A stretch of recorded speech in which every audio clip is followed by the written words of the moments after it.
እንደዚህ ብሎ መዳን አለ እንዴ? አንተ መዳን በሌላ በማንም የለም። እንደዚህ ብሎ መዳን ተወልውሎ መዳን ያለ ኢየሱስ ደም ማንም ሰው በእግዚአብሔር ቁጣ ስር ነው። አማላጅነቷ ሟች ለኔ ሊማልድልኝ አይችልም። ሁሉ ጊዜ አይኖርማ። በነገራችን ላይ አሁን ኦርቶዶክሶች ከኢየሱስ ውጪ ማንም ኢየሱስ ያቀረበውን አይነት ንጹህ መስዋዕት ማቅረብ አይችልም። ተክለ ሃይማኖት፣ ኪዳነ ምሕረት፣ ገብረ መንፈስ ቅዱስ፣ ማንም ቅዱስ ጊዮርጊስ እግዚአብሔር በሙላ ሊቀበለው አይችልም። ያንባዋን የሚያድነን ከኢየሱስ ውጪ መድኃኒት እመቤታችን ናት። ለእመቤታችን ስዕል ያልሰገደ ከቆመበት ቦታ ይጥፋ። እንኳን ማርያም ማረችሽ፣ ማርያም በሽልም ታወጣሽ። ይሄ እኮ በአጠቃላይ እኮ የፈጣሪ ስራ። የማርያም ድንግልና ማንንም አላዳንም፣ ማንንም አያድንም። ኦርቶዶክስነት እኮ ማርያም ላይ ቀር። አሁን ይኸው ከክርስቶስ ውጪ ያለ በሙሉ ጨለማ ውስጥ ነው ያለው። ይሄንን ወቁ። 4 ነጥብ። ከእመቤታችንና ከመጽሐፍ ቅዱስ ማን ይበልጣል? በቃ ሼም የለም አይደለ? እኔ የ3000 ዓመት ታሪክ ምናምን ተብሎ በየጥምቀቱ ምናምን ሲዘምሩላ ሼም ነው የሚይዘኝ። የ3000 ዘመን ታሪክ ያላት ቤተክርስቲያን እንደዚህ ተዋርዳ እንደዚህ የማንም መጫወቻ ሆና በአይኔ በብረቱ ሳይ ሁሌም ይሸማቀቃለሁ እንጂ የ3000 ዘመን ታሪክ አለኝ ብዬ አንድም ቀን ኮርቼ አላውቅም።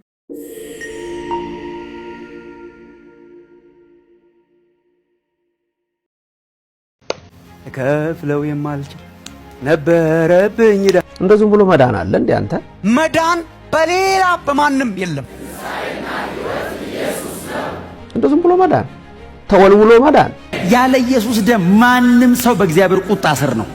በኢየሱስ ደም በኩል ማንም ሰው በእግዚአብሔር ጽድቅ ፊት ነው።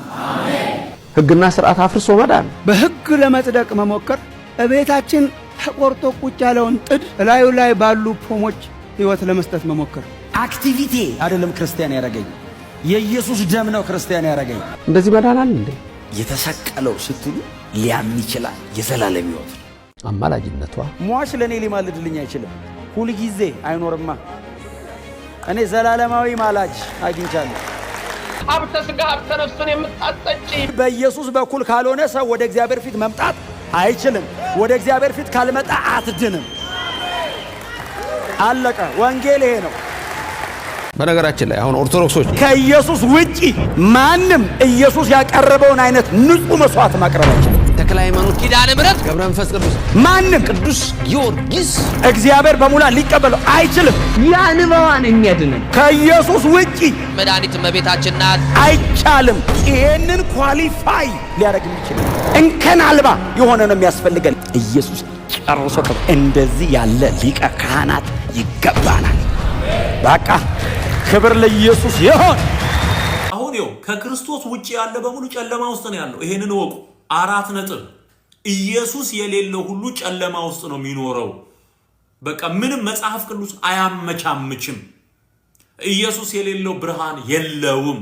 የህይወት ብርሃን የለውም ማለት የብርሃንን መንግስት አይቀላቀልም። ወደ እግዚአብሔር መንግስት አይገባም። በሌላም ስፍራ እንደዚሁ ጳውሎስ ሲናገር በፊት ጨለማ ነበራችሁ ይላል። ኤፌሶን ላይ ይመስለኛል። በፊት ጨለማ ነበራችሁ፣ አሁን ግን በክርስቶስ ብርሃን ናችሁ ይላል። ጨለማ ውስጥ መኖር ብቻ ሳይሆን የዚህ የማቴዎስ ወንጌል ምዕራፍ 5 ቁጥር 14 የተገላቢጦሹ ወይም ደግሞ ተቃራኒው ደግሞ ምንድነው? ጨለማ የሆኑ ሰዎች አሉ። ጳውሎስ እሱን ይናገራል። በፊት ከክርስቶስ ተለይታችሁ ምን ነበራችሁ ይላል? ወደ ጌታ ከመምጣታችን በፊት ጨለማ ነበራችሁ ይላቸዋል። ጨለማ ነበራችሁ። እዚህ ጋር ኢየሱስን የተከተሉት የዓለም ብርሃን ተብለው ይጠራሉ። እዛ ጋር ደግሞ የጨለማውን መንግስት የሚያገለግሉ ገና ባልዳነ ዳግመኛ ባልተወለደ ማንነት የሚመላለሱ ደግሞ ጨለማ ተብለው ተጠርተዋል። እዚህ ጋር ጨለማ የተባሉ ሰዎች አሉ፣ እዚህ ጋር የዓለም ብርሃን የተባሉ ሰዎች አሉ። ስለዚህ ሕይወት ያለ ኢየሱስ ጨለማ ናት። ኢየሱስ በተሰቀለ ጊዜ ዓለም በጨለማ ነው የተሞላችው። ብርሃኗን ሰቅላ ገድላ ብርሃን ይሆንልኛል ብላ የምታስብ ከንቱ ዓለም ናት። በርባንን ቋንጃ ቆራጭ ማጅራት መቺ ዘራፊ ወንበዴ የነበረውን ሰው እሱ ይፈታ ብለው እሱን የመረጡት። ኢየሱስን ስቀለው በርባንን ግን ፍታልን ብለው ነው የጮሁት። ያንን ክፉ ሰው የመረጠው ማህበረሰብ በኋላ ላይ የገጠመውን ነገር እናያለን። ጨለማን አትምረጡ፣ ብርሃንን ምረጡ ወገኖች። በብርሃን ውስጥ ደስታ አለ፣ በብርሃን ውስጥ ፍስሐ አለ፣ በብርሃን ውስጥ ሐሴት አለ፣ በብርሃን ውስጥ ረፍት አለ፣ በብርሃን ውስጥ ወገኖቼ እግዚአብሔር አለ።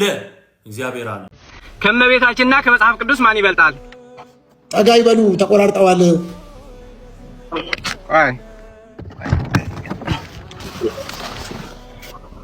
አሁን ይሰማል? አሁን ሲወርዱ ይታየኛል ከመኪና። ኦኬ። ከመጽሐፍ ቅዱስና ከእመቤታችን ማን ይበልጣል? የባሰ ተቆራረጡ። አሁን የባሰ ተቆራረጡ። በጣም ጥሩ። ከመጽሐፍ ቅዱስና ከእመቤታችን ማን ይበልጣል? በቃ አንተ የጠየቀኝ መልቻለሁ። ያቁታል የሚጠይቁትን ጥያቄ ቪዲዮ አይሰማም? በምንድን ነው የሚበላለጡት? በምንድን ነው የሚበላለጡት ይላል እንዴ? አንተ አሁን ለምሳሌ ከብሉይ ኪዳንና ከአዲስ ኪዳን ብሉይ ኪዳን እንደሚበልጥ ሁሉ ከመጽሐፍ ቅዱስና ከእመቤታችን እንግዲህ መጽሐፍ ቅዱስ ምንድነው? እኛ የምንተዳደርበት ክርስትና ህይወት የምንተዳደርበት እያነበብን መጽሐፍ ህይወታችን መንፈሳዊ ህይወታችን የምንጠቀምበት የእግዚአብሔር የሆነ ነገር የተጻፈበት ነው አይደለም እንዴ?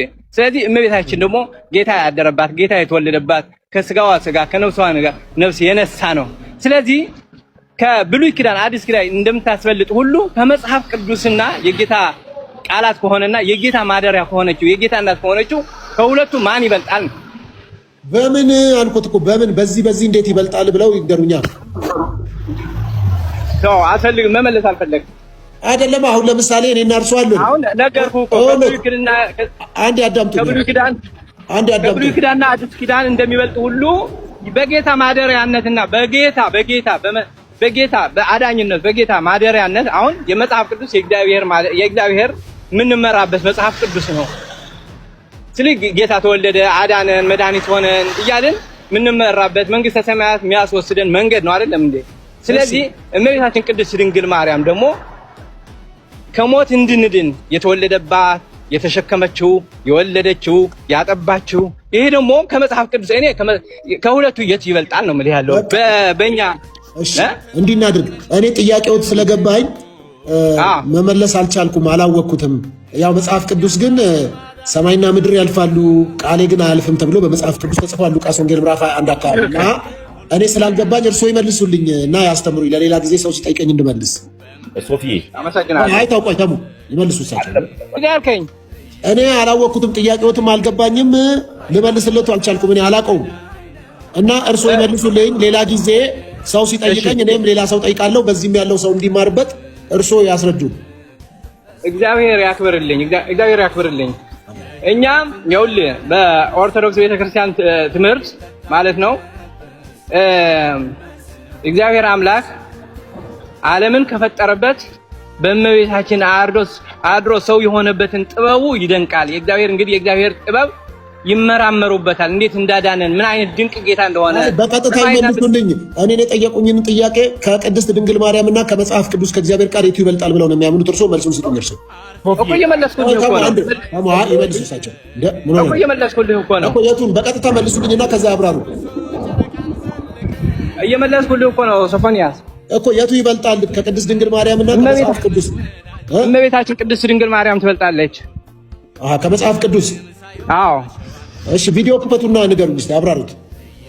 አሁን እዛ ቦታ እየገባሁ ስለሆንኩኝ ያው ችግር የለውም አብሩት ይሰማል።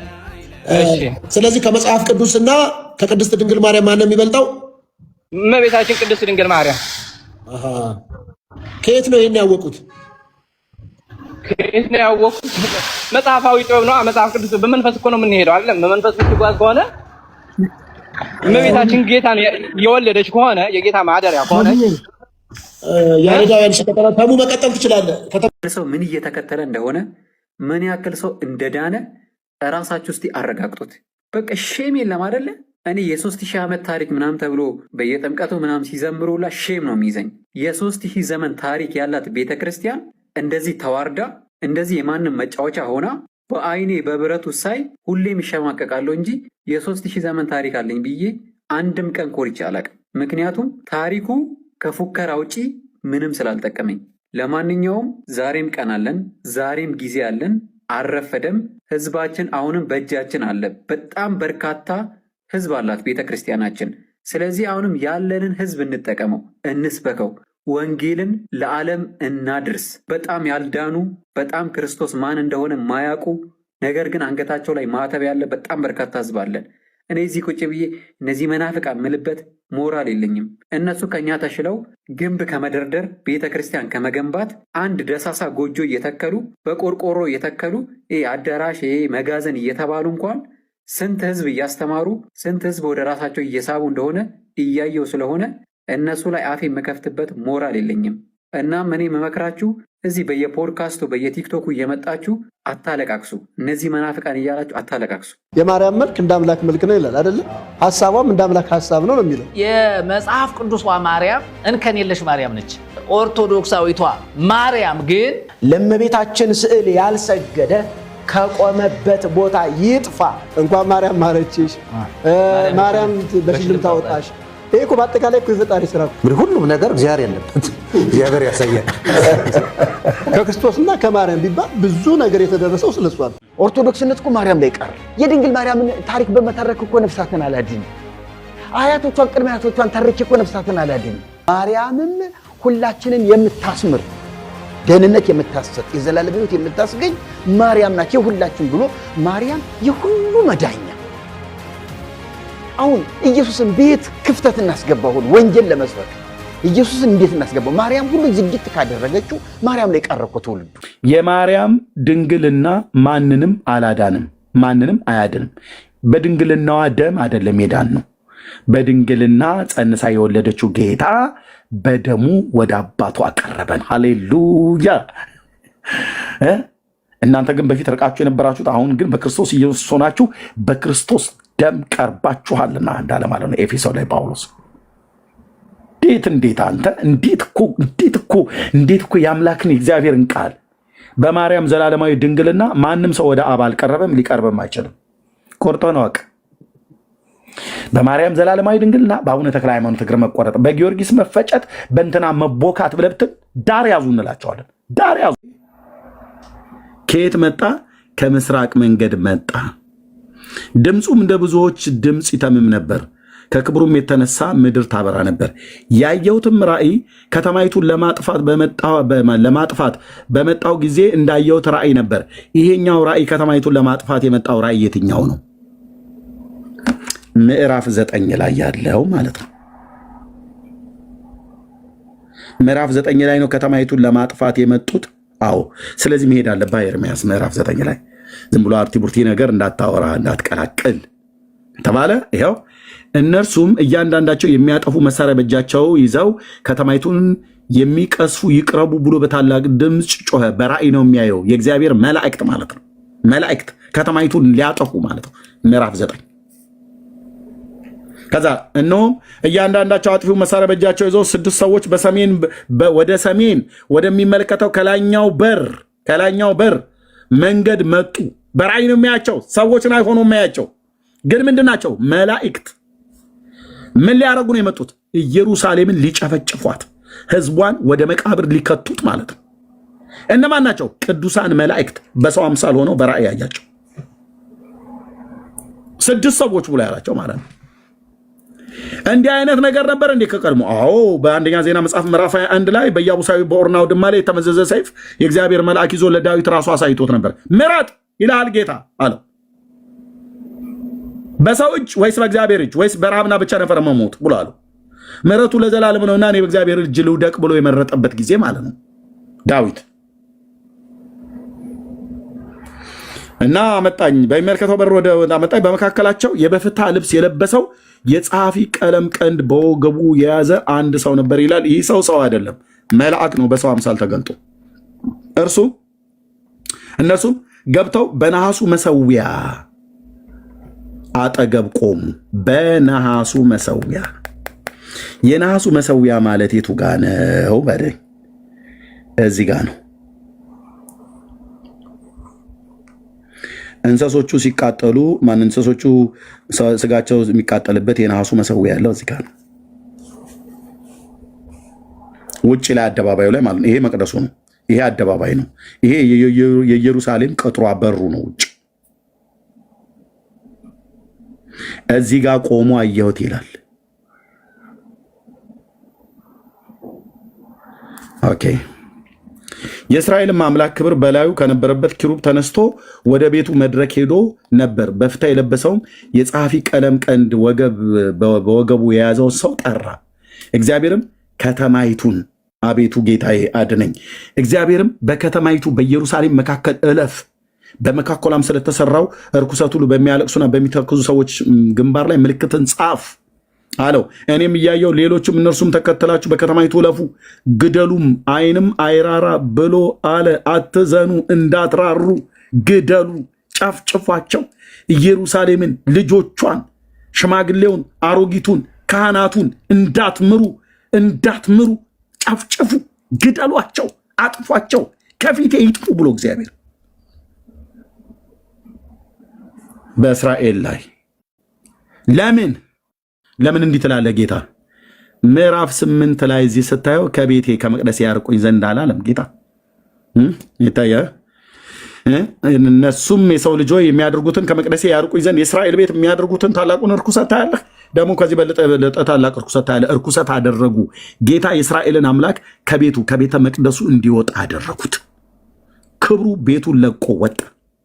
እግዚአብሔር ከወጣ በኋላ ከተማይቱን እግዚአብሔር ለሌሎች በላተኞች አሳልፎ ሰጠ። በዘመናችሁ የእግዚአብሔር ክብር ከእናንተ አይራቅ። ትውልድ ይራቅ።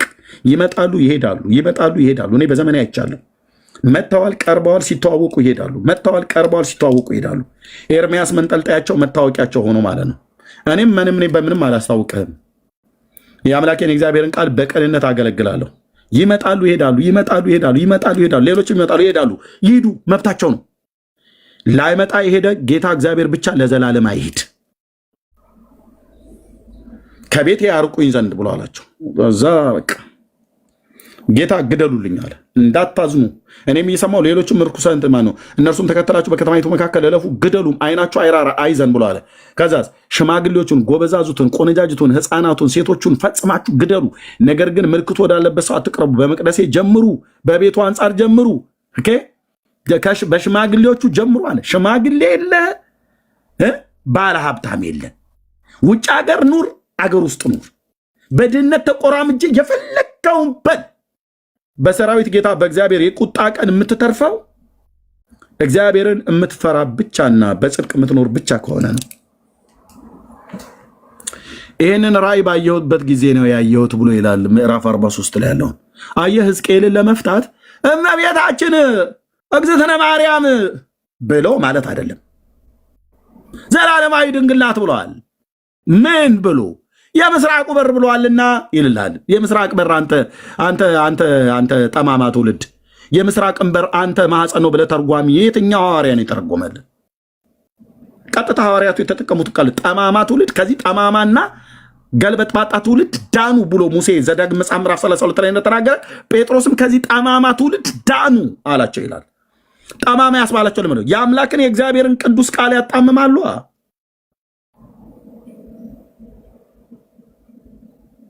አገረ ገዢውን ከመስማት የሚያዘገይ ያ ኤልማስ የሚባል እንደ ቃሉ የሚተረጎም ጠንቋይ ጳውሎስ የሚናገረውን ቃል እንዳይሰማ ያጣምም ነበር። የጽድቅን መንገድ የጽድቅን ቃል ያጣምምላል። ምስራቅ ብሎ የሚለውን ማኅፀን ነው ይላል።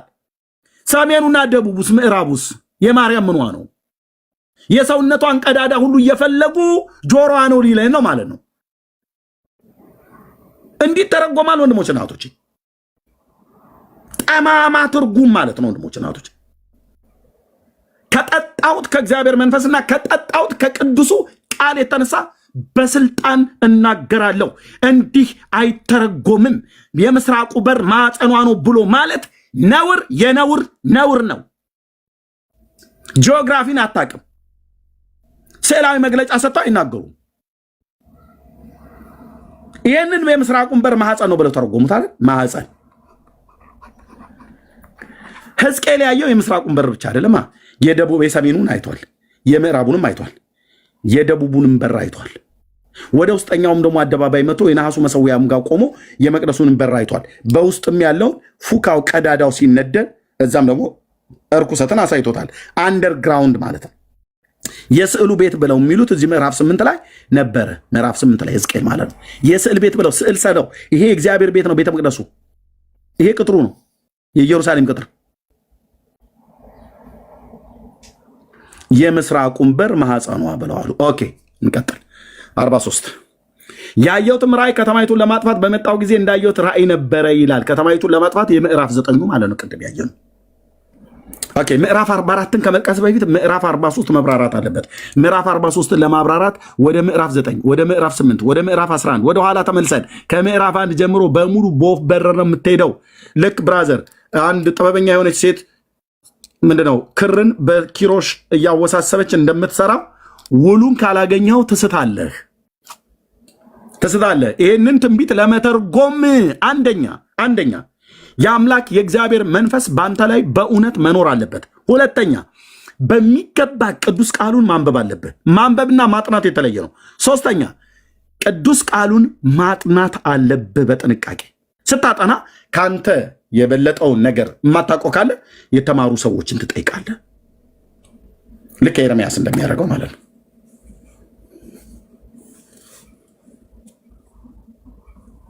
ኦኬ ስታጠና ጂኦግራፊ ሁሉ ጭምር ነው የምታጠናው። የእመቤታችን ማኅፀኗ ነው ብለህ ብቻ አይደለም የምታልፈው። የምን ማኅፀን አንተ የምን ማኅፀን? ኦኬ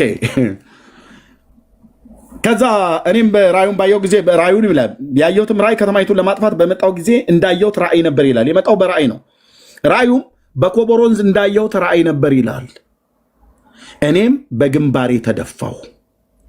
ከዛስ የእግዚአብሔር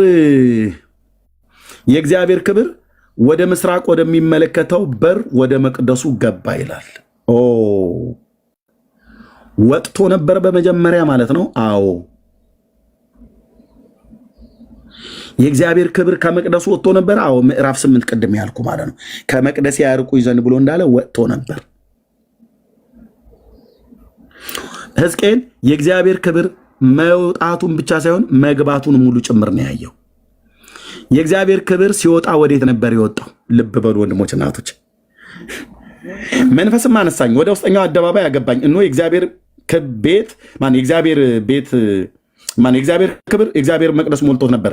በመቅደስም ሆኖ የሚናገረኝን ሰማው። በአጠገቤም ሰው ቆሞ ነበር ይላል። ይህ ሰው እንዳይመስል ፍራዘር። በአጠገቤም ሰው ቆሞ ነበር እንዲህም አለኝ፣ የሰው ልጅ ሆይ በእስራኤል ልጆች መካከል ለዘላለም የሚቀመጥባትን የዙፋኔን ስፍራና የእግሬን ጫማ መረገጫ ይህ ነው። ዳግመኛም የእስራኤል ቤት ነገስታቶች በግልሙትናቸውና በከፍታዎቻቸው ባሉ ነገስታቶቻቸው ሬሳ ቅዱሱን ስሜን አያረክሱም ብሎ አለው። ይሄ ሁለተኛው ላይ መመለስ ነው። መቅደሱ ላይ ክብሩ እንደገና ተመልሶ የገባው ከመግባቱ በፊት ወጥቶ ነበር። የቱ ጋር ነው የወጣው?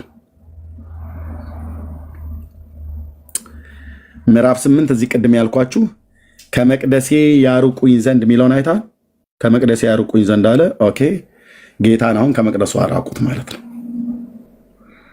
ኦኬ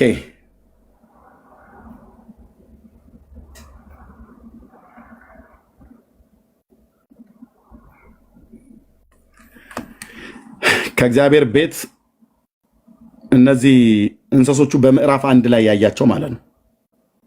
ኦኬ የእግዚአብሔር ክብር ከቤተ መቅደሱ መለየት ብሎ ይላል። ጥሩ ነው የጻፉት ይሄን እዚህ ላይ ሲያስቀምጡት።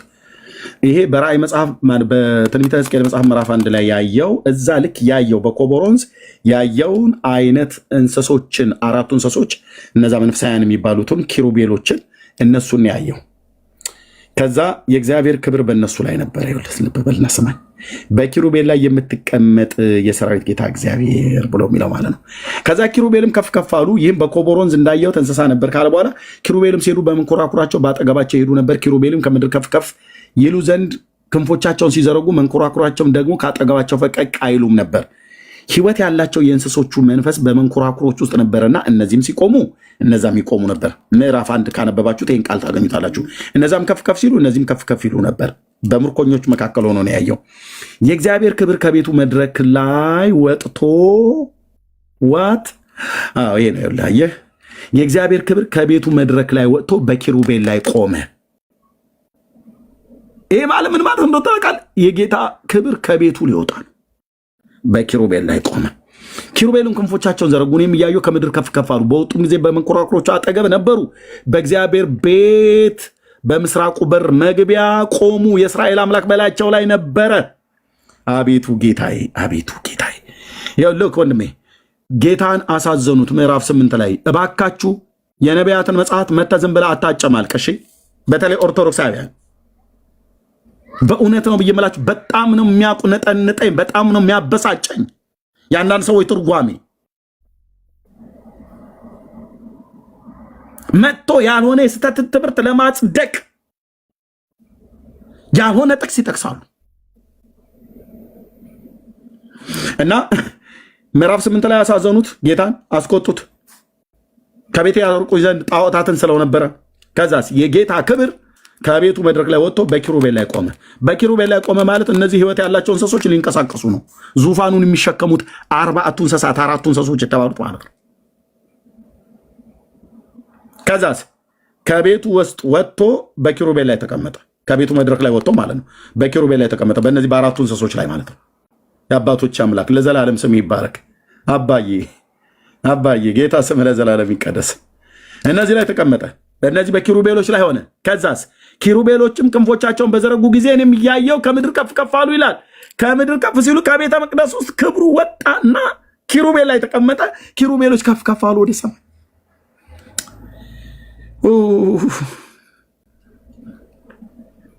ሕዝቅኤል ብቻ ነው የሚያየው። እስራኤል በዛ ከተማ ውስጥ ያለ ህዝብ አያይም።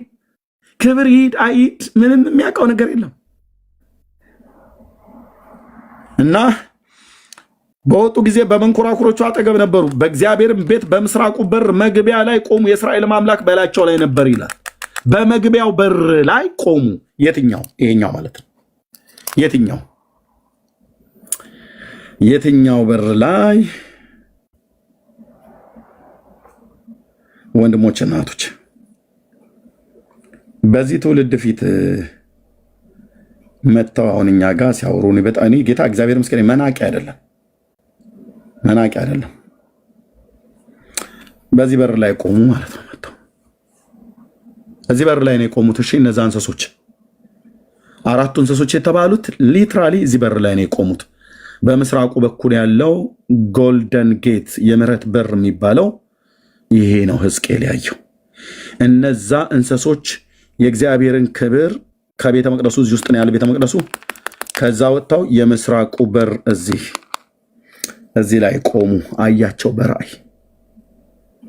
ወዴት ሊሄዱ ነው? እዚህ ጋር ቤተ መቅደሱ አለ። ከቤቱ መድረክ ላይ ወጡ። በኪሩቤል ላይ ሆነ። ኪሩቤሎች መጥተው ክንፋቸውን ዘርግተው ከምድር ከፍ ከፍ አሉና እዚህ ጋር መጥተው ቆሙ። ከዛስ ወደ ደብረ ዘይት ተራራ ሊሄዱ ነው። ልብ በልና ስማኝ። በምስራቁ በእግዚአብሔር ቤት በምስራቁ በር መግቢያ ላይ ቆሙ። የእስራኤልም አምላክ ክብር በላያቸው ነበር። ይህም በኮቦር ወንዝ ከእስራኤል አምላክ በታች ያየሁት እንስሳ ነበር። ኪሩቤልም እንደነበሩ አስተዋሉ። ለእያንዳንዳቸው 4 ክንፎች ነበሯቸው ብሎ ይላል። ከዛስ ምዕራፍ 11 በመንፈስም አነሳኝ፣ ወደ ፀሐይ መውጫ ወደሚመለከተው ወደ እግዚአብሔር ቤትም ወደ ምስራቁ በር አመጣኝ። የፀሐይ መውጫ ማለት ምስራቅ አመጣኝ። እነሆ በበሩ መግቢያ 25 ሰዎች ነበሩ። በመካከላቸውም የሕዝቡ አለቆች የአዙር ልጅ የአዛንያና የበናያስ ልጅ ፈላጥያን አየው ብሎ ይላል። እነርሱም እነዚህ ሰዎች በምድሪቱ ውስጥ ክፋት የሚያደርጉ ናቸው አለው። ኦኬ አሁን የጌታ ክብር የወጣበትና የገባበትን ላሳይ ነው። ወደ ምዕራፍ 43 ለመመለስ ማለት ነው። ኦኬ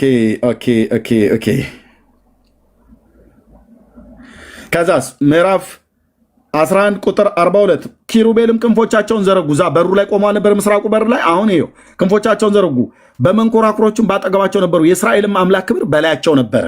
ከቤቱ ወጣ ማለት ነው። የእግዚአብሔርም ክብር ከከተማይቱ ውስጥ ተነስቶ በከተማይቱ ምስራቅ በኩል ባለው ተራራ ላይ ቆመ። በከተማይቱ ምስራቅ በኩል ያለው ተራራ ማን ነው? ቅድም እዚህ ጋር በስዕላዊ መግለጫ የነገርኳችሁ በቄድሮን ወንዝ ማዶ ላይ ያለው ደብረ ዘይት። ኦኬ ቴንክ ዩ አባት መንፈሴን ስለምታቃጥለው ቴንክ ዩ ጌታ ኢየሱስ ክርስቶስ ያንተ መንፈስ። ኦኬ በደብረ ዘይት ተራራ ላይ ቆመ። የእግዚአብሔር ክብር ከከተማይቱ ከኢየሩሳሌም ቤተ መቅደሱ እዛ ስለነበረ ከቤተ መቅደሱ ወጥቶ በከተማይቱ ምስራቅ በኩል ባለው ተራራ ላይ ቆመ። ወጣ ማለት ነው ከከተማይቱ። ከቤቱ ትቶላቸው ወጣ ማለት ነው። በዛ ቅድም ባሳየኋችሁ በር በኩል መጥተው ቆሙ አይደለ? ቅድም እነዛ ኪሩቤሎቹ መጥተው ቆሙ አይደል? እዚህ ጋር ከዛስ ወጡ በዚህ ጋር ማለት ነው። ይኸው ቄድሮን ፈፋ በዚህ ጋር ነው ቁልቁለቱ፣ የቄድሮን ሸለቆ ማለት ነው። ክብር ከቤቱ ወጣ ማለት ነው። ክብር ከቤቱ ወጣ ማለት ነው።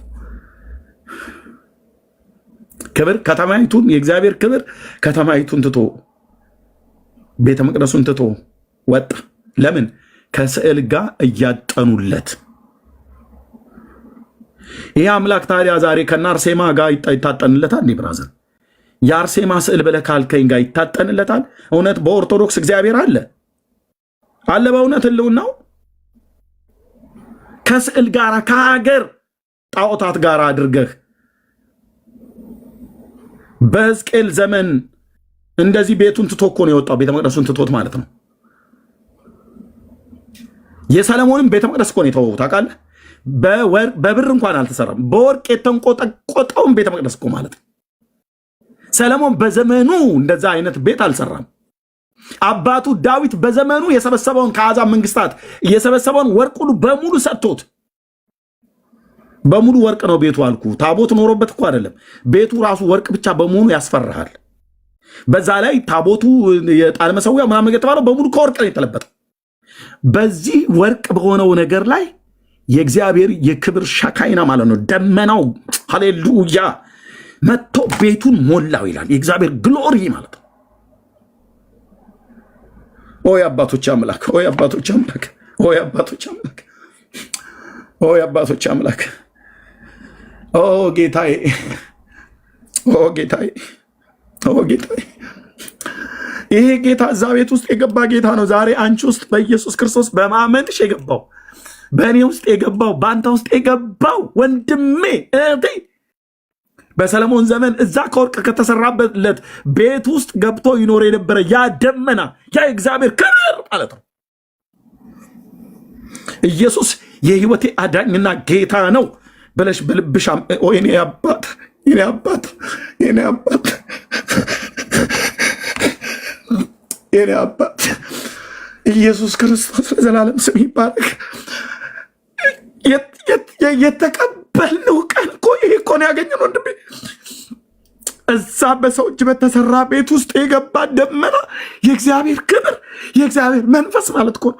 የትንሣኤው መንፈስ መጥቶ በረኛ ውስጥ መጥቶ በዳንዬ ውስጥ በወሲ በልጁ በክርስቶስ ኢየሱስ ሞትና ትንሣኤ በሚያምኑት ውስጥ ለመኖር ወደደ።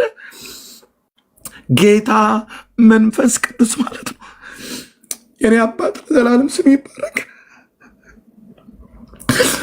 ለዘላለም ስም ይባረክ። አባዬ ለዘላለም ስም ይባረክ፣ ለዘላለም ስም ይባረክ። መጥቶ ገባ ይላል። ቤቱን ሞላው ብሎ ያለው ቤቱን በሰለሞን ዘመን ሞላ። ክብሩ ነበር እስከዛ ድረስ። መጨረሻ ላይ ግን አልኖርም፣ ከጣዖት ጋራማ አልኖርም። ለጣዖትም እያጠናችሁ ለእኔም እያጠናችሁ፣ ለስዕል እያጠናችሁ ለእኔም እያጠናችሁ አብሬ አልኖርም አለ እግዚአብሔር። አይሆንልኝም አለ። በዳጎን ቤት ከጣዖታት ጋር አልኖርም ብሎ እንደሰባበረው እነዛን ሰባብሮ መኖር አለቀ። ቤቱን ትቶላቸው ወጣ። ጌታ ተቆጣ ማለት ነው። አዘነ ማለት ነው። አዘነ ማለት ነው። ቴንኪው የኔ አባት፣ ቴንኪው የኔ ጌታ፣ ቴንኪው የኔ አባት። ኢየሱስ ክርስቶስ ለዘላለም ስም ይባረክ፣ ስም ይባረክ። ትቶላቸው ወጣ።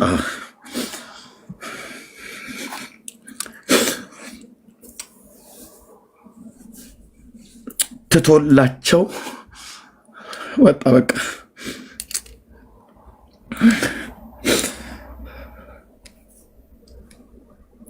የእግዚአብሔር ክብር ከከተማይቱ ውስጥ ተነስቶ፣ ከተማይቱ ውስጥ ነው ቤተ መቅደሱ የነበረውና ተነስቶ በከተማይቱ ምስራቅ በኩል ባለው ተራራ ላይ ቆመ ይላል። ኦኬ። ስለዚህ የእግዚአብሔር አምላክ ክብር ገብቶበት ነበረ፣ ወጥቶበት ነበረ የተባለው ይሄ ጌት እንጂ የማርያም ማህፀን አይደለም። አንተ በማርያም ማህፀን የገባ ጌታ እኛ አናቅም። በማርያም ማህፀን የተወለደ ጌታ እንጂ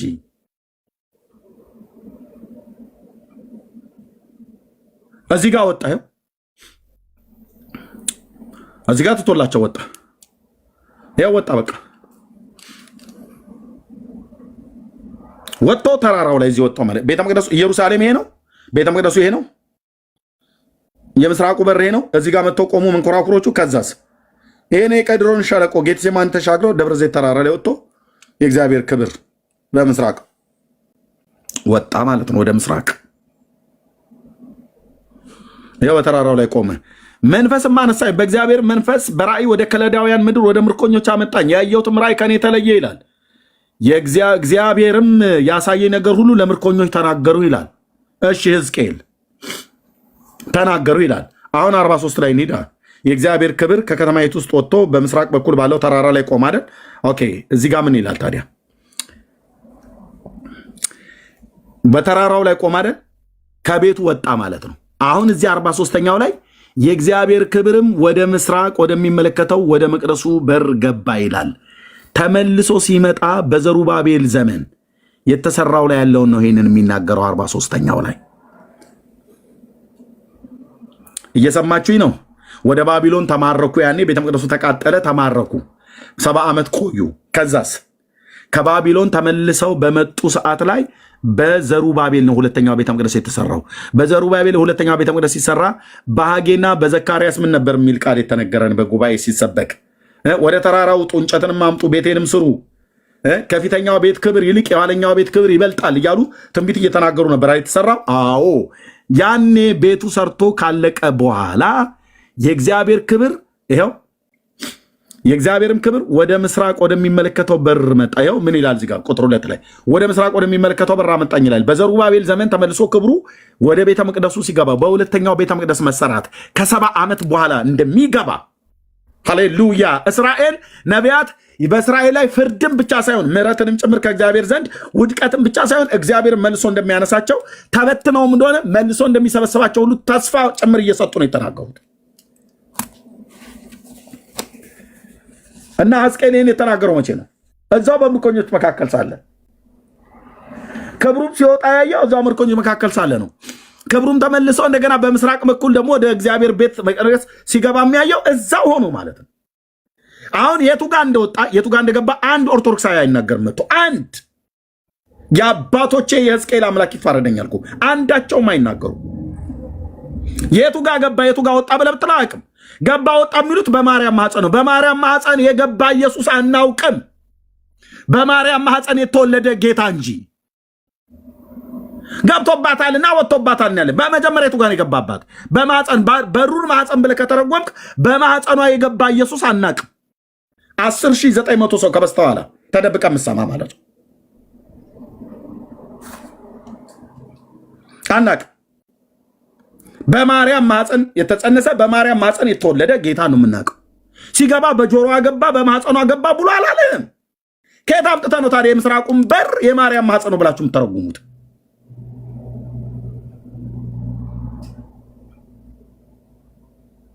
ከየት አምጥታችሁ?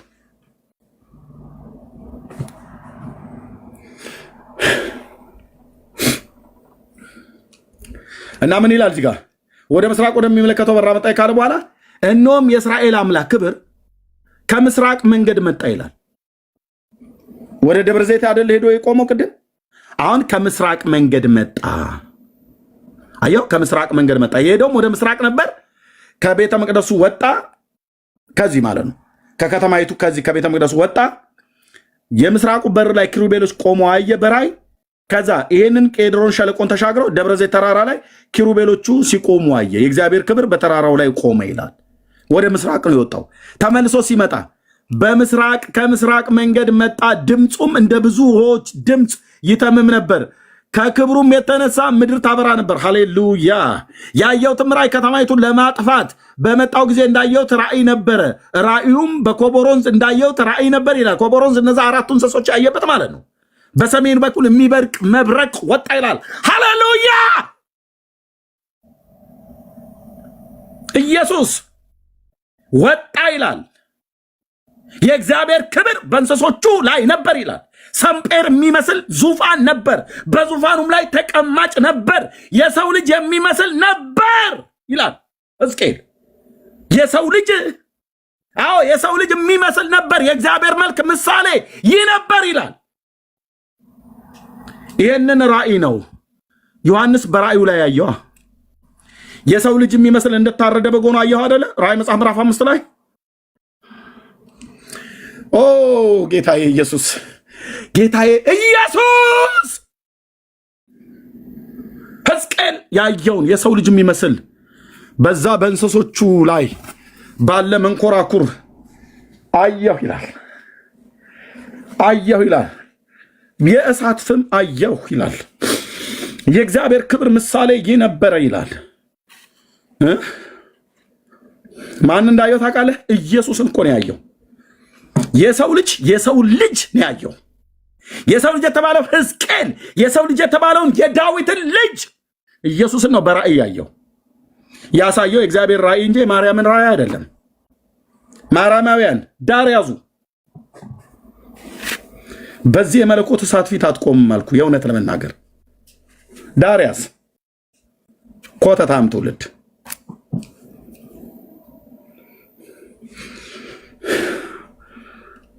በቃ እንደዚህ ሆነ እና የእግዚአብሔርም ክብር ወደ ምስራቅ ወደሚመለከተው በር መቅደስ ገባ ይላል። ወጥቶ ነበር ገባ። ቴንክ ዩ ሎርድ፣ ቴንክ ዩ ሎርድ። እንደወጣ አልቀረም ገባ። እና እዚህ ምዕራፍ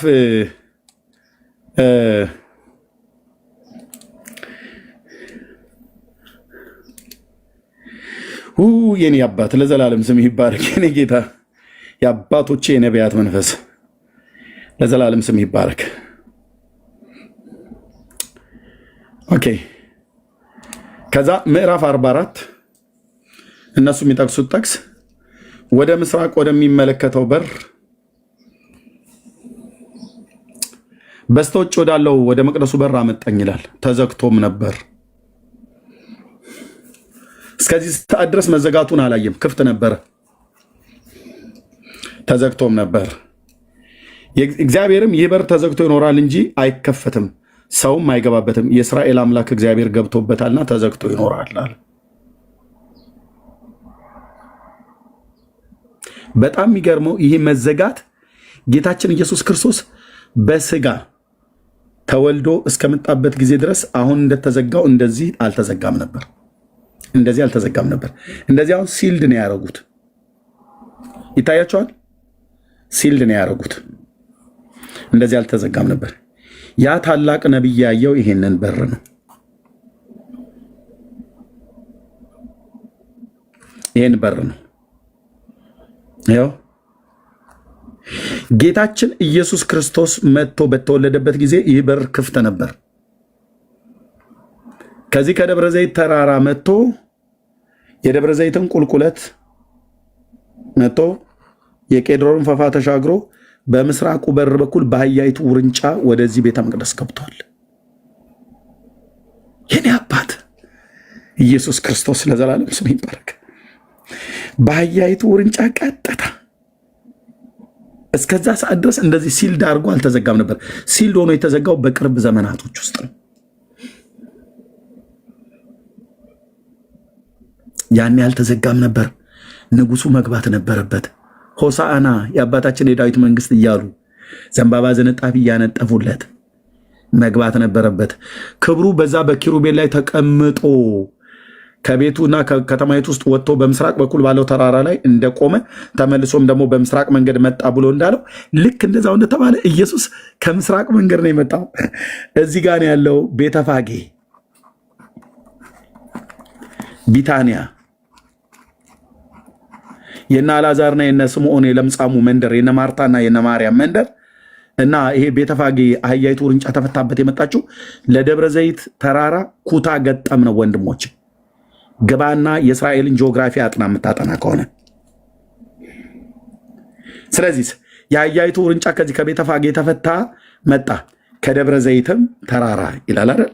ቴንኪዩ የኔ አባት መንፈስ ቅዱስ ለዘላለም ስም ይባረክ። ሉቃስ ወንጌል መጽሐፍ ምዕራፍ 19 እጄ ሁሉ ተንቀጠቀጠ። ጌታዬ ስም ይባረክ። የኔ አባት የጴንጤዎች አምላክ ለዘላለም ስም ይባረክ። ኦኬ እንደዚህ ይላል። ከዛስ ይህንም ከተናገረ በኋላ ወደ ኢየሩሳሌም ይቀድማቸው ነበር። ደብረ ዘይትም በምትባል ተራራ አጠገብ ወዳሉ ወደ ቤተፋጌና ወደ ቢታንያ በቀረበ ጊዜ ደቀ መዛሙርቱን ላከ ይላል። በደብረ ዘይት ተራራ አጠገብ ነው ቤተልሔም ነው ቢታንያና ቤተፋጌ ያሉት። ጂኦግራፊ አጥና፣ መጽሐፍ ቅዱስ አጥና። ኦርቶዶክሳውያን ነገሩ ሳሊ ለነ ቅድስት ነው። እናንተ ጋር ሁሉ ቀን ደብረ ዘይት በሚባል ተራራ አጠገብ ወዳሉ ወደ ቤተፋጌና ወደ ቢታንያ ቤተፋጌ ምንድን ነው? አህያይቱ ውርንጫ ተፈታ የመጣችበት ቦታ ማለት ነው። የአህያይቱ ግልገል ማለት ነው። ተፈታ የመጣችበት ቦታ ማለት ነው።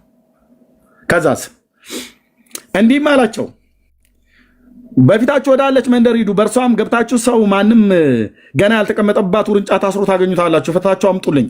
ማንም ስለምን ተፈታላችሁ ብሎ ቢጠይቃችሁ እንዲሁ ለጌታ ያስፈልገዋል በሉ። የተላኩትም ሄደው አገኙት። እነሱም ውርንጫውን ፈተው ጌቶቹ ውርንጫውን ስለምን ተፈታላችሁ አሏቸው። እነርሱም ለጌታ ያስፈልገዋል አሉ። ወደ ኢየሱስም አመጡ። በውርንጫውም ላይ ልብሳቸውን ጭነው ኢየሱስን አስቀመጡት። ሲሄድም ልብሳቸውን በመንገድ ያነጥፉ ነበር ካለ በኋላ ከደብረ ዘይት ተራራ ሲወርዱ ወደ ደብረ ዘይትም ቁልቁለት ማለት ይሄ ማለት ነው። ከዚህ ከተራራው ላይ ወደዚህ ቁልቁለት ነው። ይሄ የቄድሮን ሸለቆ ነው።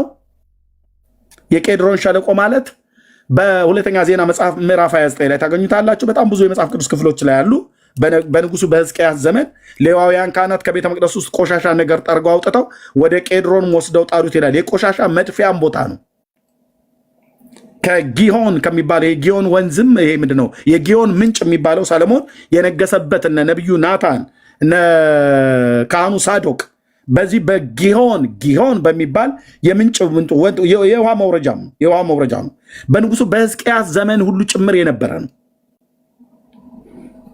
ወደዚህ ይህን ቁልቁለት ነው። ከዚህ ከተራራ ስትወርድ ቁልቁለት ነው። ከዛ እዚህ ጋር ደግሞ ከመጣ በኋላ ወደ ቤተ መቅደስ ስትወጣ አቀበት ነው። ይሄ ደብረ ዘይት ማነው ጽዮን ተራራ የሚባለው ማለት ነው። ቤተ መቅደሱ የነበረው የጽዮን ተራራ ላይ ነው። ኦኬ። ስለዚህ ይሄ ከዚህ ወደዚህ ቁልቁለት ነው፣ ተዳፋት ነው። ከዚህም ከደብረ ዘይትም ተዳፋት ነው። ይሄ መካከሉ ሸለቆ ነው። እንደውም ይሄ ሸለቆ እንደዚህ ዙሪያውን ይዞራል በኢየሩሳሌም ማለት ነው። የአስቆሮቱ ይሁዳ ታንቆ የሞተበት ቦታ ሁሉ ጭምር በዚህኛው አቅጣጫ ላይ በባለፈው እያየሁት ነበረ። የሊቀ ካህኑ የሐናና የቀያፋ ቤትም ጭምር ያለበት ማለት ነው። እንዴት እንደሚያስጠላ አሁን እንኳን ባለው ማለት ነው። በቃ የሞት መንደር። በቤተ መቅደሱ ይታረዱ የነበሩ እንስሶች ስጋቸውና ፈርሳቸው ሁሉ የሚጣለው በዚህ ውስጥ ነበረ።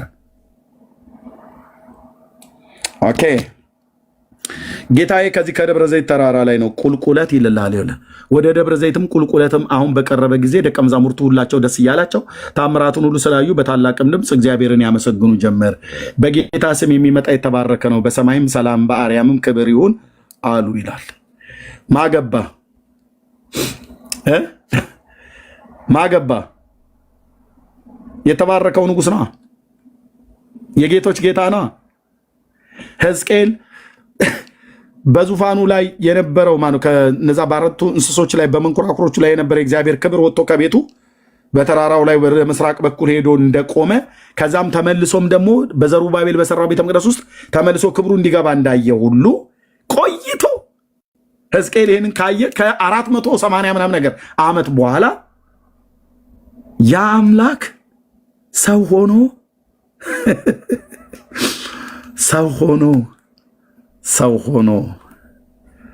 ሆኖ መጣ። የኔ ጌታ ለዘላለም ስም ይባረክ። ዘካርያስ 9:9 ሰው ሆኖ መጣ። ሰው ሆኖ እንደሚመጣ ትንቢት ነገሯት። አንቺ የጽዮን ልጅ ሆይ እጅግ ደስ ይበልሽ፣ እጅግ ደስ ይበልሽ። አንቺ የኢየሩሳሌም ልጅ ሆይ እልል በይ። እነሆ ንጉሥሽ ጻድቅና አዳኝ ሆኖ ትሑትም ሆኖ በአህያይቱም ግልገል በውርንጫይቱ ላይ ተቀምጦ ወደ አንቺ ይመጣል። ንጉሥሽ ምንድን ነው? ጻድቅና አዳኝ ነው። ማን ነው ጻድቁ? ማን ነው አዳኙ? ከእስራኤል አምላክ በቀር። አዎ የእስራኤል አምላክ ነው። ስለዚህ የእስራኤል አምላክ በአህያይቱ ውርንጫ ላይ ተጭኖ ወደ ኢየሩሳሌም ይገባና የጽዮን ልጆች እልል በይ ደስ ይበልሽ።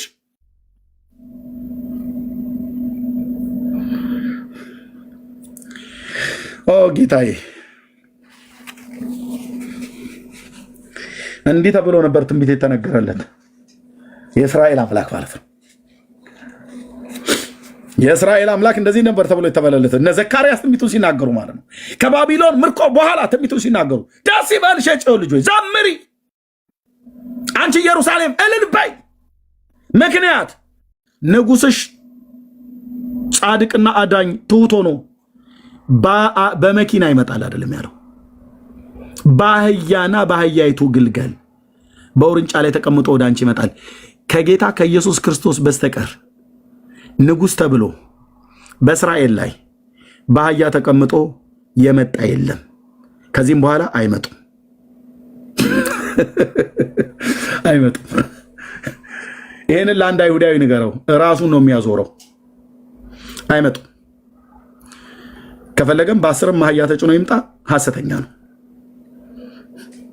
ንጉሱ በተቀጠረለት ዘመን በወሰነው ወራት ከብዙ ሺህ ዓመት በፊት ትንቢት ሲናገሩ የነበሩ ቅዱሳን ነቢያት እንደተናገሩት ይኸው ሉቃስ 19ና ትንቢተ ዘካርያስ መጽሐፍ ምዕራፍ 9ን ብቻ ስታገናኘው አህያይቱን ፍቷትና አምጡ ብሎ አላቸው። ማንም ያልተጫነባትን አህያ ታገኛላችሁ፣ ፈታችሁ አምጡልኝ አላለም ጌታ? የኔ ትሁት፣ የእኛ ትሁት፣ ይሄ ነው ውዴ፣ ይሄ ነው ለዓለም የምናስታውቀው ውዳችን፣ ይሄ ነው የአይናችን ማረፊያ፣ ይሄ ነው የገዛን፣ ይሄ ነው እንዲገዛንም የፈቀርንለት። እኔ ግን በተቀደሰው መቅደሴ በተቀደሰው ተራራይ ላይ ንጉሴን ሾምኩ እንዳለ ዳዊት ይሄን ትሁት ጌታ ነው የሾምነው። ይሄን ንጉስ ነው በህይወቴ ላይ የሾምኩት፣ ዘር ትውልዴ ይገዛለት። እኔነቴ ለዘላለም ይጥፋልኩ፣ ከእግሮቹ ፊት ለዘላለም ተደፍቼ ልቅር፣ የዘመኔ ቁጥር አጭር ይሁን፣ እሱን እያገለገልኩ አልኩ። ከሱ ወደ ግራም ወደ ቀኝም አንልም። ኢየሱስ የአብ ልጅ የሚያድን ቆንጅዬ እኮ ጌታ ነው። ቆንጅዬ ጌታ ነው። ቆንጅዬ አዳኝ ነው አልኩሽ።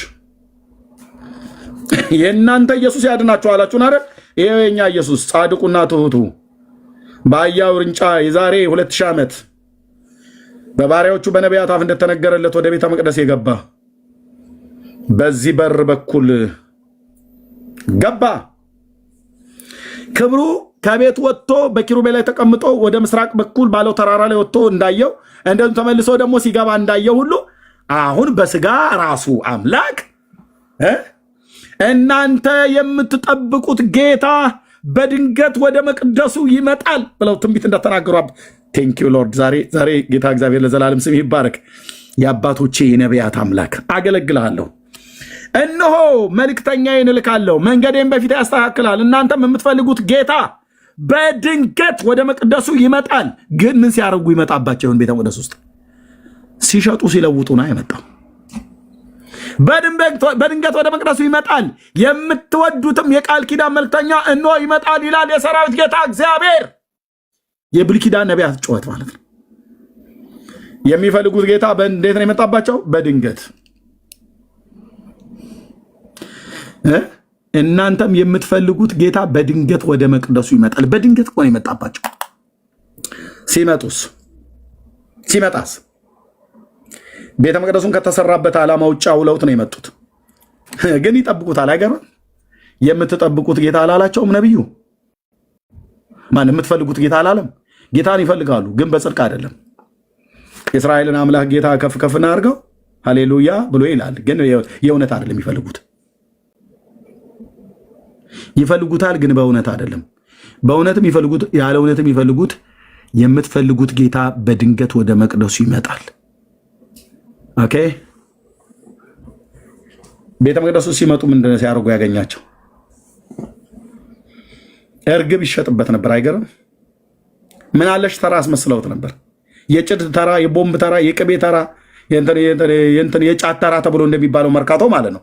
እንደዛ አድርገው ቤተ መቅደሱን ተቀራምተውት ማለት ነው። የገንዘብ መለወጫ አለ፣ ዶላር አለኝ የለኝም፣ ስንት ነው እሱ? ስንት ሆነ? ብላክ ማርኬት ማለት ነው። ገንዘባቸውን ይለውጡ ነበር እዛ። ብላክ ማርኬት ብቻ ሳይሆን በህጋዊ ያለ ህጋዊ ገንዘብ መለወጫ ከየት ሀገር ነው የመጣችሁት? ከግሪክ። የግሪክ ሳንቲም ነው የያዛችሁት? አዎ። እዚህ እኮ ታዲያ በግሪክ ገንዘብ መገበያየት አትችሉም። እና ምን እናድርግ? የሚለውጡ አሉ። ምን ገንዘብ? የት? ቤተ መቅደስ ውስጥ አሉ። ቤተ መቅደስ ውስጥ ብትሄዱ አለ እዛ። እውነታችሁን? አዎ። የትኛው ቦታ ላይ ቤተ መቅደሱ? በቤተ መቅደሱ ሄደህ ብትጠይቅ ማንም ሊያሳይህ ይችላል እያሉ ማለት ነው። በሬ ይሸጥበት ነበር። እርግቦቻቸውን ይሸጡ ነበር። በዘመኑ ቅቤ የሚሻጠቱ ከሆነ ቅቤ የሚሸጡበት ነበር። ኮሰረት አለ እዚህ አካባቢ ላይ እያለች ማለት ነው። የት? ቤተ መቅደስ ውስጥ።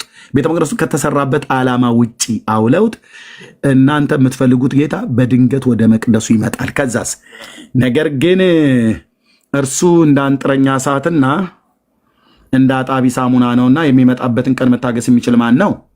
እርሱ በተገለጠ ጊዜ በፊቱ የሚቆም ማን ነው አለ። አዎ ማን ቆመ? ማን ቆመ? ገበታቸውን በአፍጢማቸው ነው የደፋው ጌታዬ። እንዲህ ያደርጋል የኢየሱስ ክርስቶስ መንፈስ። በአፍጢማቸው ነው የደፋላቸው ገበታቸውን።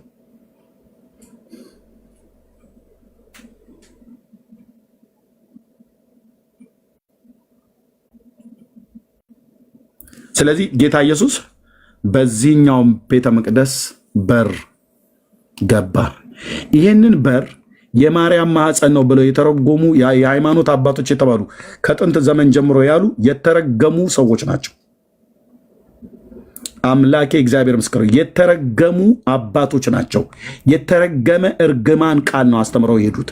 ይሄ በር ነው እንጂ የተናገሩት የሰው ማኅፀን የማርያም ማኅፀን በር አይደለም ብራዘር። ይሄ በር በኢየሩሳሌም አሁን ባለው ተዘግቷል። በጌታ ዘመን የተከፈተ ነበር። ይህንም በር የሴት ማኅፀን ነው የማርያም ማኅፀን ነው ብለው የተረጎሙ በእውነት ነው የምላችሁ የአባቶቻችን አምላክ ቅዱስ እግዚአብሔር ምስክር ነው። የተረገሙ ትውልዱን ለእርግማን የዳረጉ ሰዎች ናቸው። ይሄ በር እንጂ ሕዝቅኤል ያየው የማርያምን ማኅፀን አይደለም ያየው። የማርያም ማኅፀን በር ተብሎም አይጠራም። በዚህ በር ክብሩ ሲወጣም አየ ሕዝቅኤል፣ ክብሩም ተመልሶ ሲገባ አየ። በዚህ በር ጌታችን ኢየሱስ ክርስቶስ በአህያይቱ ውርንጫ ሆኖ ገባ። በዚህ በር ላይ አለቃው ቁጭ ብሎ እንጀራ ይበላበት ነበር። በዚህ በር ላይ አለቃው እዚህ ጋር ይሰግድ ነበረ፣ ሊቀ ካህኑ ማለት ነው። በዚህ በር ላይ የአገሩ ሕዝብ ሁሉ ጭምር ይሰግዱበት ነበር። ምዕራፍ 46 ማለት ነው። ኦኬ። ይሄ በር ነው የተዘጋው። ይኸው ይሄ በር ነው የተዘጋው። ወንድሞች እናቶች፣ ይሄን ቅጥር ነህምያ ያቆሙት ድንጋይ ነው። እየሰማኝ ነው ወንድሜ? እዚህ መተህ አርቲ ቡርቲ ወሬ እንደምታወራ አይደለም። እነዚህ ድንጋዮች እነ ነህምያ በእጆቹ ያስቀመጣቸው ያኖሯቸው ድንጋዮች ናቸው። ኦኬ፣ ድንጋዮች ናቸው። ይሄ ቅጥር እነሱ የሰሩት ቅጥር ነው። ዘመኑን አስለው ወደ 2500 ዓመት ዘመን ያለው ቅጥር ነው። አንዳንዶቹ መልሰው ቢያድሱትም አንዳንድ ጊዜ እየፈረሰ መታደስም ቢገጥመው ይሄ ቅጥር ያኔ ዘመን ጀምሮ የነበረ ቅጥር ነው። ከባቢሎን ከተመለሱ በኋላ ማለት ነው። የነህምያን መጽሐፍ ስታነብ ታገኘዋለህ።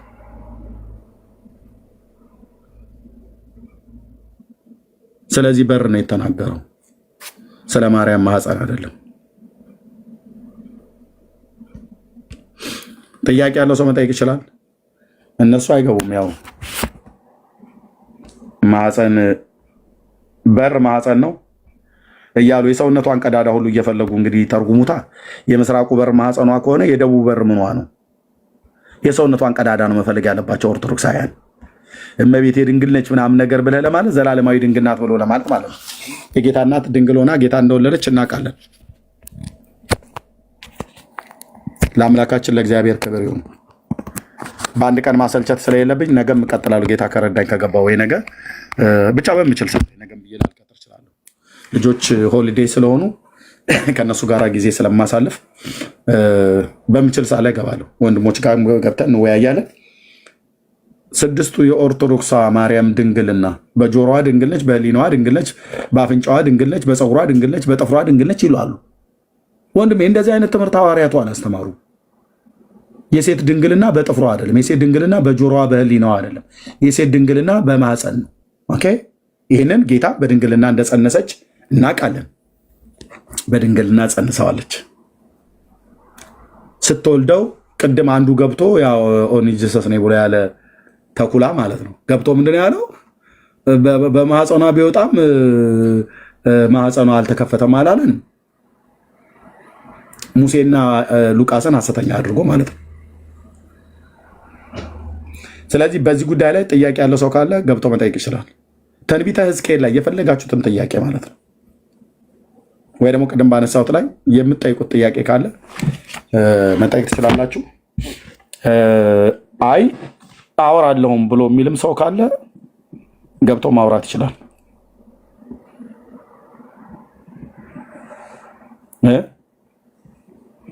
አዎ ሴፍድዬ እንዴ በቃ ማህፀን በጣም ይወዳሉ አልክ። እውነትህን ነው እንዴ። በር ሲያዩ ማህፀን፣ ከተማ ሲያዩ ሰው።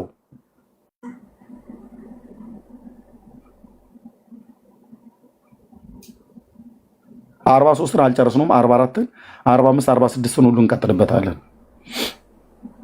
እሺ ኦርቶዶክስ ያለ ጥያቄ ያለው በያይንድ ባይ ያላችሁም ገብታችሁ መጠየቅ ትችላላችሁ። ኑ ይኸው በእግዚአብሔር ፊት በእውነት ጌታ የኢየሱስ ለዘላለም ስሙ ይባረክ። አንፈራም፣ አንኮራም። ጴንጤ በእግዚአብሔር ቃል የታጠቀ ነው ብዬ ስለ ዝም ብሎ ለጉራ አይደለም። በእውነት እኮ አልኩ።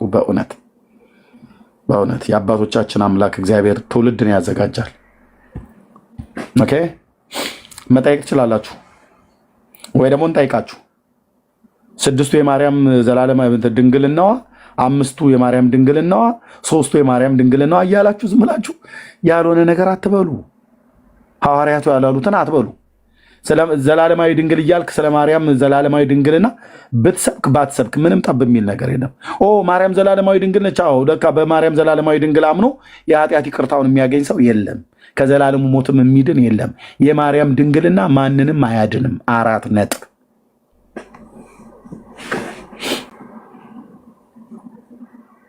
አቤት የማርያም ድንግልና ማንንም አላዳንም፣ ማንንም አያድንም።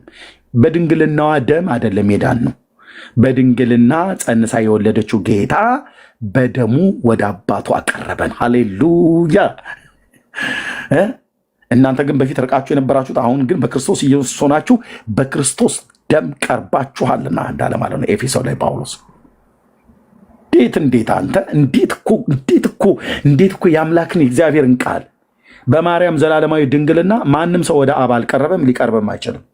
ቆርጠን ወቅ በማርያም ዘላለማዊ ድንግልና በአቡነ ተክለ ሃይማኖት እግር መቆረጥ፣ በጊዮርጊስ መፈጨት፣ በእንትና መቦካት ብለብትን ዳር ያዙ እንላቸዋለን። ዳር ያዙ። ኮተትን አምጥተኛ ላይ አታራግፍም። ዳር ያዝ። እዚህ ትውልድ ላይ አጭኑ። ትውልዱ መዳን አለበት። ሰዎች ሁሉ እውነትን እንዲያውቁ ይወዳል ጌታ። አዎ ጢሞቴዎስ ላይ እንደተናገረ ሰዎች ሁሉ ይድኑ ዘንድና እውነትን እንዲያውቁ በሚወድ በእግዚአብሔር ፊት መልካምና ደስ የሚያሰኘኝ ነው ብለዋል። ስለዚህ እዚህ ትውልድ መካከል ይህንን እውነት እንድንሰብክ እኔም ወንድሞቼም እህቶቼም እግዚአብሔር ዕጣ ጥሎብናል፣ ጸጋውን ሰጥቶናል። ሃሌሉያ። እንሰብካለን። ሰው እውነቱን ማወቅ አለበት።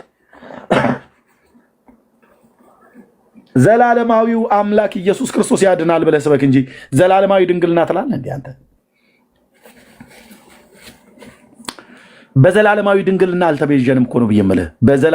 ከዘላለም ከእሱ ጋር በነበረ ባለም ሁሉንም አሳልፎ በሚኖር በውድ ልጁ የሰጠውን የክብሩን ባለጠግነት ገለጠልን ይላል።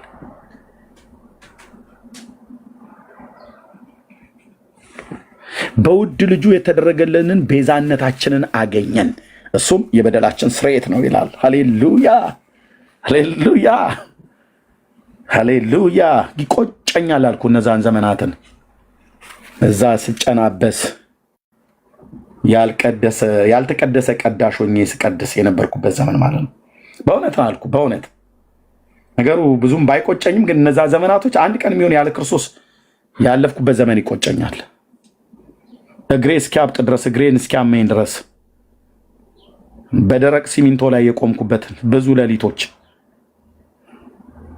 አባዬ ስም ይባረክ የኔ ጌታ። ስንት ሌሊት እየታገልኩ ከአውሬ ጋር ደወል ለመደወል ሲሄድ የክረምት ጅብ ሁሉ ሊበላኝ ደወል ለመደወል ህይወት ለማይሆነ ነገር አይቶኛል አባዬ ለካ ይርበኝ ነበር ታውቃለህ። እግዚአብሔር አገሩ የት ነው እያልኩ ጠይቅ ነበር። የት ነው አገሩ እግዚአብሔር? አይቴ ብሔራ ለጥበብ እያልን እናዜም ነበረ። የጥበብ አገሯ ወዴት ነው ብሎ እንደሚል ማለት የት ነው እግዚአብሔር አገሩ ብዬ የምለው ጌታ መኖሪያው አገሩ አላደረገኝም።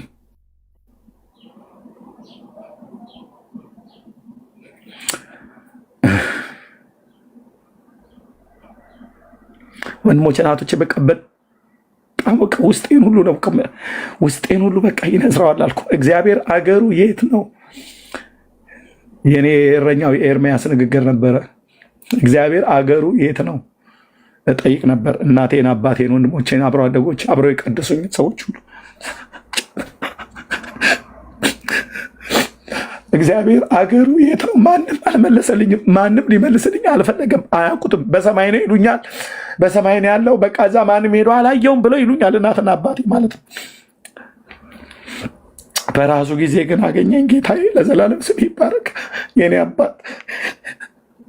አባት ትቶኝ ላይሄድ አገኘኝ። ስንከራተት አዲስ አበባ ከተማ ውስጥ ስንከራተት አገኘኝ እና ከኔ ጋር ሊኖር ወደደ። በእኔ ውስጥ በመንፈሱ አደረ። ህዝቤ ርስቴ ብሎ ከጠራው ህዝብ ጋር አገር የሚሰድበው፣ አገር የሚረግመው፣ አገር የሚጠላው ህዝብ አዳራሽ ውስጥ ተሰብስቦ ያለ የተባለ ህዝብ ጋር ለካ እውነት ያለው እዛ ጋር ነው። ለካ ጌታ ያለው እዛ ጋር ነው።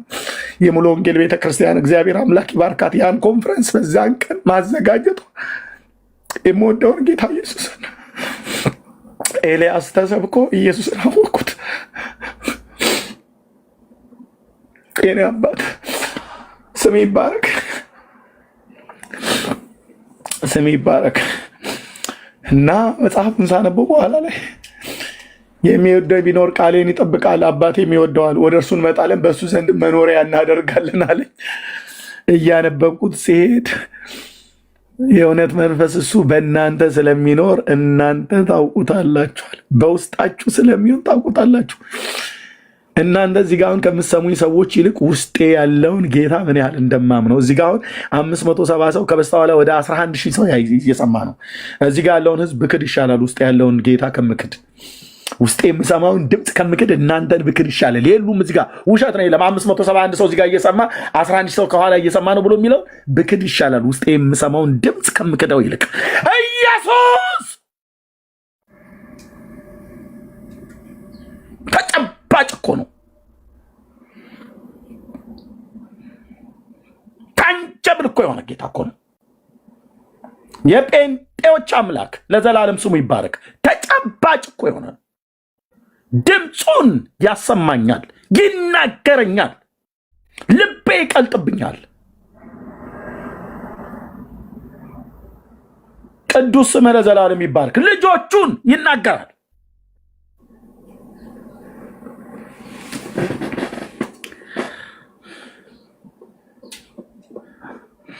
የት ነው ሀገሩ ብዬ ስለ የነበረውን ሀገሩ አደረገኝና ያው በቃ በደስታ ነፈርቅልሃለሁ አልኩ።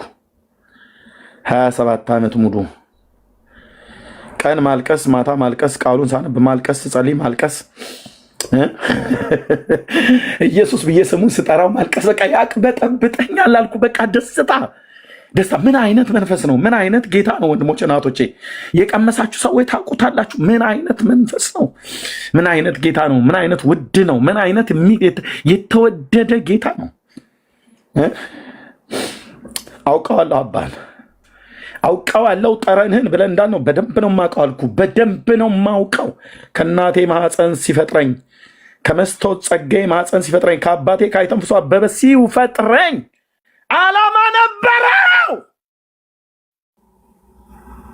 ነበረው ጌታዬ። አልነግራችሁም አሁን ጊዜው ስላይደለ። እናቴ በተወለድኩ ቀን ያየችው ራእይ አለ።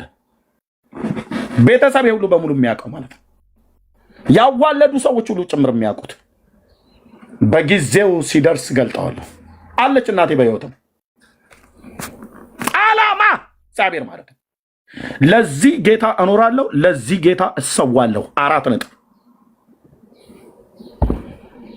እስከዚያስ ዘመን ጌታ በሰጠኝ ዘመን እኮ አልኩ እንደ ቴስቢያዊ እንደ ኤልያስ እነዚህን ጣዖታት ከሰው ህሊና ውስጥ ዱቄት ነው ማድረጋቸው በጽዮኑ አለት በእግዚአብሔር ቃል ማለት ነው። እንፈጫቸዋለን፣ እናደቃቸዋለን። ማንን? እነዚህን ቅርጻ ቅርጽና ስዕሎችን ማለት ነው። በዲቤት ብቻ አይደለም የጀመረው፣ ከሰው ልብ ውስጥ የተረሱ እንዲሆን ያደርጋቸዋል። የሰራዊት ጌታ እግዚአብሔር የተረሱ ያደርጋቸዋል አልኩ። እቺ ናት የጌታ እናት ማርያም። ይሄ ነው የጌታ ኢየሱስ ክርስቶስ። አንተ ዘላለም የማያድግ እኔ ስወለድ የዛሬ 47 ዓመት እናቴ ስትወልደኝ ይሄ ስዕል ነበረ፣ እናቴ እየሳመችው ማለት ነው። ይሄ ሕፃን ልጅ የተባለው አላደገም ያኔ። እኔ እንኳን አድጌ 47 ዓመት ሞልቶኝ የአንዲት ሚስት ባል ሆኜ 3 ልጆችን ወልጃለሁ። እኔ አድጌ ልጄ እንኳን አደገ ታውቃለህ። ወደ 11 ዓመት ሆነ ትልቁ። ይሄ ግን አላደገም። አየህ፣ ከርሞ ጥጃ የሚባል ስዕል ማለት ነው።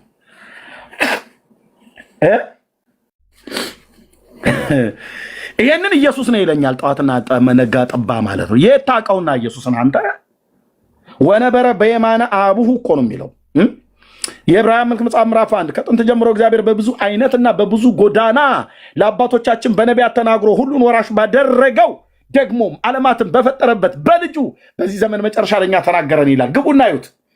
እርሱም የክብሩ መንጸባረቅና የባህሪው ምሳሌ ሆኖ ሁሉን በስልጣኑ ቃል እየደገፈ ኃጢአታችንን በራሱ ካነጻ በኋላ በሰማያት በግርማው ቀኝ ተቀመጠ። ኢየሱስ ኢየሱስ ኢየሱስ በግርማው ቀኝ የተቀመጠ ኢየሱስ እንጂ እናቱ ጭላይ ዛሬም የማያድግ የማያነበው መጽሐፍ አሳፍቀህ ይሄንን ቀደጣለው። ብራዘር ቀደጣለው አልኩ። የኤልያስ አምላክ እግዚአብሔር ምስክር ነው። የተናቁ ያደርጋቸዋል። ያንን እባብ እግዚአብሔር መጥቶታል። ትውልድን ያስመልጣል። ቀደጣለው። ይሄንን ቀዳው ልቀጣል። ኢየሱስ ይሄንን የማያድግ ሕፃን ልጅ እኔ እንኳን አድጌ 47 ዓመት እኮ ነኝ። አንተ እዚህ ያላችሁ በየእድሜያችሁ ቁጠሩ። የዛሬ 60 ዓመት የነበራችሁ ሰዎች ይሄንኑ ፎቶ እናቶቻችሁና አባቶቻችሁ ግድግዳ ላይ ለጥፈውት ዝንብ እየደነሰችበት ሸረሪት እያደራበት ኢየሱስ ተብሎ ሲባል ነበር። ቀደጣለው ብራዘር፣ ይሄ ኢየሱስ አይደለም። ዘላለም እሱን አሳንሰው እሷን አተልቀው የሚያሳዩት እሷም ማርያም አይደለችም፣ እሱም ኢየሱስ አይደለም።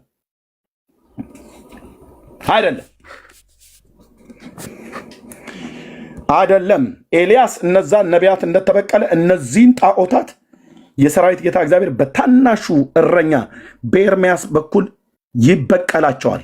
ጀምሯልም ይቀጥላል። ቀደጣለው ብራዘር። ባለ ግርማው ኢየሱስ በአባቱ ቀኝ በዘላለም ክብሩ አለ። አንተ እናቱ ዛሬም ማቅፋ እሷን አጉልቶ ከፍ አድርጎ ማሳየት እሱን አሳንሶ ዘላለም አታፍሩም? እስላም መጥቶ ቢጠይቅ የእናንተ ኢየሱስ አያድግም እንዴ ብሎ ቢል ምንድን ነው መልስህ? የኔ ኢየሱስ ግን ልንገርህ በሉቃስ ወንጌል መጽሐፍ ሃሌሉያ ሉቃስ ወንጌል መጽሐፍ ላይ ሲናገር ኢየሱስም በጥበብና በእውቀት በሰውና በእግዚአብሔር ፊት በሞገስ ያድግ ነበር ይላል። ቤተ መቅደስ ሲገባ እኮ የ12 ዓመት ልጅ ሆኖ ነው። ይሄ የ12 ዓመት ልጅ ሆና እንደዚህ አሁን ጉልበቷ ላይ ተቀፈችው። ቤተ መቅደስ ሲሄድ የ12 ዓመት ልጅ ነው። በዮሐንስ እጅ ሲጠመቅ በጢባሪዎስ ቄሳር ዘመን ማለት ነው የ30 ዓመት ዕድሜ ሆኖ ነው በዮሐንስ እጅ በዮርዳኖስ የተጠመቀው።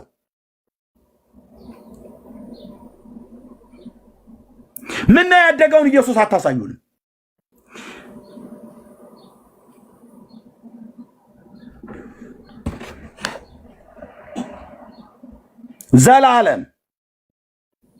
ዘላለም የማያድግ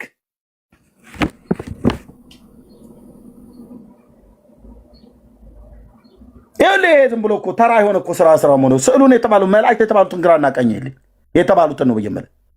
አበባ ይዘውልሃል ይታያል። ቫላንታይን ይመስል ማለት ነው። አንዱ ቀይ፣ አንዱ ቢጫ፣ አንዱ ነጭ ምናምን ነገር እያዙ ማለት አበባ ከሰማይ ይዘውላት መጥተው የትኛው ነብይ ነው እንደዚህ ብሎ ያለህ? የትኛው ሐዋርያ ነው እንደዚህ የጻፈልህ?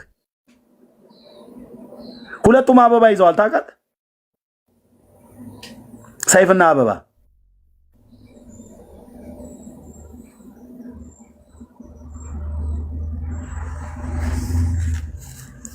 የቦይ ፍሬንድነትና የገር ፍሬንድነት አይነት እኮ አደረጉት ማለት ነው። ስለዚህ ዘላለማዊ ድንግል እያልከ የፈለክ ስታወራ ብትውል በፊታችን ቆመ ልታረጋግጠው አትችልም። እንደ እግዚአብሔር ቃል በእግዚአብሔር ቃል ማለት ነው። ይሄ ተራ የሰው እጅ ስራ ነው ወንድሞች እናቶች። እነዚህን አትፍሯቸው። እውነቴን ነው የምልህ፣ አትፍሯቸው። እነዚህ ክፉ መልካምም ሊያደርጉ አይችሉም። ነገርኩ እኮ ዝንብ እኮ አፍንጫዋ ላይ ቁጭ ብሎ እኮ ሲጸዳዳባት የሚለው ግሪክ ሀገር አያችኋል እንዴ? ስፒሮስ ሀገር ኬፋሎኛ በሚባለው ቦታ ላይ እባብ እኮ ላይ ይደንስባታል። እባብ ማለት ነው። ባለፈው አሳየናችኋል። እባብ ስዕሉ ላይ ይጮትበታል። በዛ በግሪክ ሀገር በአመት አንድ ጊዜ እባቦች ይመጣሉ። የማርያም የተወለደችበት ቀን ተብሎ በሚባለው ኦገስት ላይ ነው ምናምን ነገር። እነዛ እባቦች ከየት እንደሚመጡ ሳይንቲስቶች፣ የግሪክ ሳይንቲስቶች እንኳን ራሱ አላወቁትም አለ እነ ስፒሮስ ማለት ነው።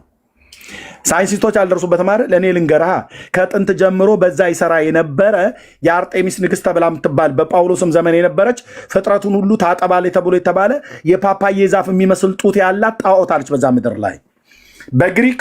ግሪኮች እንደዚህ ብለው ይሏታል፣ ያችን አርጤሚስ ብለው ይሏታል።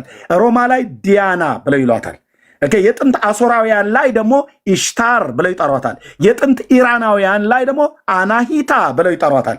የጥንት እስራኤላውያን ደግሞ የሰማይ ንግሥት ብለው ይጠሯታል። ኢትዮጵያና በመላው ዓለም አሁን ደግሞ ማርያም ተብላ ተጠርታለች። ይፋረደኝ የነቢዩ የኤልያስ አምላክ። እችንማ እንፈጠፍጣታለን ከሰው ልብ ውስጥ ማለት ነው።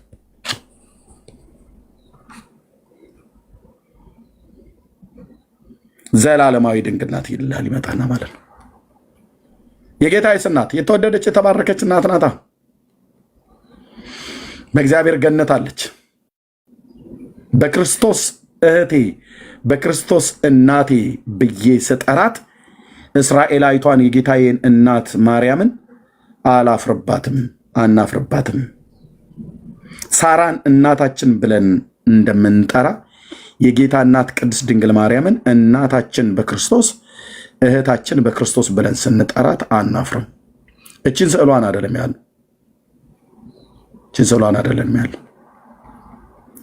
ስለዚህ ዘላለማዊ ድንግል ማለት አያዋጣም። ዘላለማዊ አምላክን እመን። ዘላለማዊ ድንግልና አትስበኩ፣ ዘላለማዊውን ጌታ ስበኩ። በሞት ላይ ስልጣን ያለውን በሞቱ እንዲሽር ይኸውም ዲያብሎስን ነው ብሎ የተባለለት የአብርሃምን ዘር ይዟል እንጂ የያዘው የመላእክትን ዘር አይደለም የተባለውን የተቀባውን የቤተክርስቲያን ራስ የቤተክርስቲያን ንጉሥ ኢየሱስ ክርስቶስን አዳኙን ሰበኩ። አዳኙን እንስበክ።